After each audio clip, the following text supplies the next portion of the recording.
उत्तराखंड की खूबसूरत वादियाँ और इस खूबसूरत वादियों में देहरादून शहर, जो अपने आप में खूबसूरत पहाड़ियों, खूबसूरत लोग और वहाँ के माहौल की वजह से जाना जाता है। दूर दूर से सैलानी मसूरी जाने के लिए देहरादून से होते हुए गुजरते हैं और मसूरी जाते वक्त हर कोई इंसान देहरादून में थोड़ा वक्त रुक कर वहाँ पर वक्त गुजारना ज़रूर चाहता है, क्योंकि देहरादून की उस धरती पर एक सुकून मौजूद है।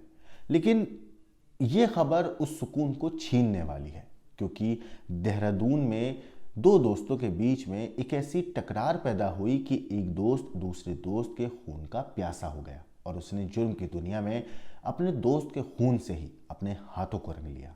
नमस्कार, मेरा नाम है मोहम्मद आसिम और आप देख रहे हैं क्राइम तक। देहरादून में एक युवक ने अपनी भाभी के साथ अपने दोस्त के अवैध संबंध के शक में दूसरे दोस्त की हत्या कर दी। इसके बाद उसने शव को पंखे से लटकाकर आत्महत्या का रूप दिखाने की भी कोशिश करी, मगर जब पुलिस मौका वारदात पर पहुंची और पुलिस ने शव को अपने कब्जे में लेकर पोस्टमार्टम कराया तो पूरी की पूरी वारदात पानी की तरह साफ हो गई और पुलिस को ये पता चल गया कि वाकई ये आत्महत्या नहीं बल्कि एक कत्ल का मामला है।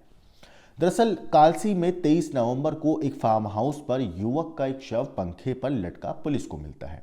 उधर पुलिस लगातार लोगों से पूछताछ करके तफ्तीश में जुट जाती है कि आखिर इसके पीछे की वजह क्या है। पहली नज़र में तो पुलिस ने जब लाश को देखा था तो पुलिस को भी ये लगा था कि ये सच में एक आत्महत्या का मामला है, लेकिन जब पुलिस ने शव को कब्जे में लिया और उसके बाद पोस्टमार्टम के लिए भेजा, पोस्टमार्टम रिपोर्ट पढ़कर पुलिस वालों के पैरों के नीचे से ज़मीन खिसक गई, क्योंकि पोस्टमार्टम रिपोर्ट के मुताबिक हत्या की वजह आत्महत्या नहीं है बल्कि हत्या की वजह है मर्डर, वो भी गला दबाकर। पुलिस को पोस्टमार्टम रिपोर्ट से पता चला कि ये जो हत्या हुई है ये मृतक के लटकने से नहीं हुई है बल्कि किसी ने इसका गला दबाया है, इसका दम घोटा है, उससे इसकी मौत हुई है। पुलिस अब इस ब्लाइंड मर्डर केस की जांच शुरू करती है, हर एंगल से तफ्तीश करती है, हर एंगल से पुलिस इस मामले में सबूत इकट्ठा करने की कोशिश करती है। तकरीबन 1 महीना लग जाता है। 23 नवंबर को ये पूरी वारदात घटी थी। उसके बाद पुलिस इसमें तफ्तीश में लग जाती है और आज 18 दिसंबर है, मतलब तकरीबन 20-25 दिनों के बाद पुलिस को इस पूरे मामले में एक ब्रेक थ्रू मिलता है। पुलिस को पता चलता है कि इस पूरे के पूरे केस में जिस शख्स ने इस पूरी हत्या की कहानी रची है, जिसने इस पूरी हत्या की प्लानिंग करी है, वो और कोई नहीं बल्कि उसी शख्स का एक अपना सच्चा दोस्त, अपना करीबी दोस्त है, जिसके साथ वो वक्त गुजारता था। दरअसल पुलिस ने पिछले महीने हुई हत्या और ब्लाइंड मर्डर केस का खुलासा करते हुए आरोपी को अरेस्ट करके देहरादून एसएसपी ने इस मामले में प्रेस कॉन्फ्रेंस करी। पुलिस ने मृतक संदीप के दोस्त शिव सिंह राणा को उसकी हत्या करने के जुर्म में गिरफ्तार कर लिया है। पकड़े गए आरोपी ने संदीप की हत्या करने का पुलिस के सामने खुलासा किया है। शिव ने पुलिस को बताया कि संदीप अक्सर उसकी भाभी के साथ अवैध संबंध होने की बात करता था और उसके घर पर अक्सर आता था। इससे शिव को दोस्त पर गुस्सा आ गया। इसके बाद उसने उसकी हत्या की प्लानिंग बनाई।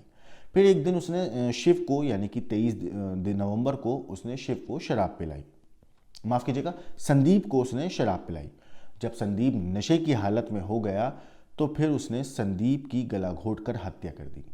पुलिस को शक ना हो, किसी को पता ना चले कि ये आत्महत्या नहीं हत्या है, तो इसने क्या करता है, शिव सिंह राणा उसके गले में फंदा डालता है और उसे फांसी से लटका देता है। ऐसा लगे कि उसने फांसी लगाकर आत्महत्या कर दी है।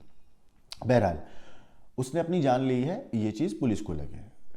किसी को शक ना हो तो उसने सारी की चीज़ें, कहानी का अलग क्राइम सीन क्रिएट किया और उसको पंखे से लटका दिया और वहाँ से फरार हो जाता है। इस मामले पर एसएसपी ने बताया कि घटना के खुलासे के लिए पुलिस ने कड़ी मशक्कत की। ब्लाइंड मर्डर केस के खुलासे के दौरान 25 सीसीटीवी कैमरों की बारीकी से खंगाला गया, उनकी बारीकी से जांच की गई और कई संदिग्ध व्यक्तियों से पुलिस ने पूछताछ करी, मगर इस शख्स का जो सुराग पुलिस को मिला, इस दोस्त के बारे में पुलिस को पता चला उसके जूतों से। जी हाँ, जब पुलिस सीसीटीवी कैमरों की तफ्तीश कर रही थी, जब पुलिस सीसीटीवी कैमरों की जांच कर रही थी तो पुलिस ने पाया कि आरोपी जो है जब वो जा रहा था तब उसने जूते पहने हुए थे, मगर जब वो वहाँ से लौट रहा था स्कूटी पर तो उसने जूते नहीं पहन रखे थे बल्कि वो नंगे पाँव था। ये 23 तारीख को 23 नवंबर को एक डेड बॉडी मिली थी, एक फार्म हाउस में लटकी हुई कमरा था वहाँ पर मिली थी, जिसकी शिनाख्त संदीप के रूप में हुई थी। प्रथम दृष्टया देखने से मामला आत्महत्या का प्रतीत हो रहा था, जिस हिसाब से हैंगिंग डेड बॉडी हैंग कर रही थी। लेकिन जब पोस्टमार्टम रिपोर्ट के बाद जब ये पता चला कि उसके गला दबाने के उपरांत इसको हैंग किया गया, तो इसमें तहरीर के आधार पर इसमें मुकदमा दर्ज कर लिया गया था। क्योंकि जो मृतक था उसके जो भी दोस्त वगैरह थे सभी के बारे में जानकारी की जा रही थी, लेकिन कोई क्लू ऐसा नहीं मिल पा रहा था आधार जिसके शक हो। लेकिन इसके आधार पर जब उनके दोस्तों से पूछताछ की गई, अन्य लोगों से जानकारी की गई, तो इसमें शिव सिंह राणा नाम का व्यक्ति है जो प्रकाश में आया था।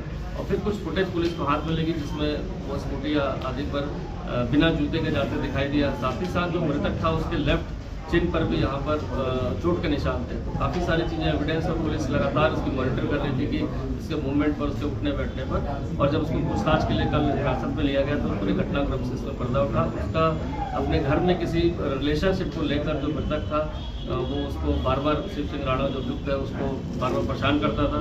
तो ये खाने पीने के दौरान उसने प्लान बनाया कि इसको किसी तरह पिलाकर और इसके बाद उसका गला घोट दिया, और ये दिखाने के लिए कि आत्महत्या इसने करी है, उसको वहाँ पर तार के सहारे से उसको टांग दिया था। तो मृतक द्वारा भी पूरी घटना की स्वीकारोक्ति की गई और कारण भी स्पष्ट किया गया कि उसने किन कारणों से इसकी हत्या की। पुलिस को ये थोड़ा अटपटा लगा कि एक शख्स जा रहा है, जाते वक्त पे तो वो जूते पहना हुआ है, लेकिन कुछ देर के बाद जब वो लौटता है तो जूते नहीं है, उसके पैरों से जूते गायब हैं। पुलिस को कहीं ना कहीं इसमें कुछ दाल में कुछ काला लगता है, तो पुलिस उसके दोस्त को बुलाती है और उससे पूछताछ करती है। शुरू में जैसे कि हर अपराधी करता है, अपने किए हुए गुनाह को मानता नहीं है, एक्सेप्ट नहीं करता है, बात को घुमाता है, अलग अलग जवाब देता है। सेम यही चीज़ इसने भी करी।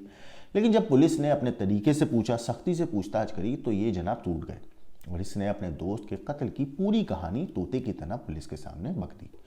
इसने बताया कि कैसे ये परेशान था, उसका दोस्त उसे परेशान करता था, भाभी के नाम से चिढ़ाता था, भाभी के साथ अवैध संबंध होने की बात करता था, अक्सर उसके घर पे आ जाया करता, जो कि उसे नहीं पसंद था।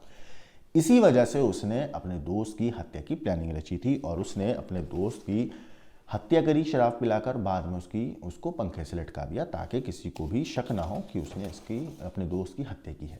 फिलहाल ये आरोपी दोस्त पुलिस की गिरफ्त में है और अपने किए हुए गुनाह की सज़ा काटने की तैयारी कर रहा है।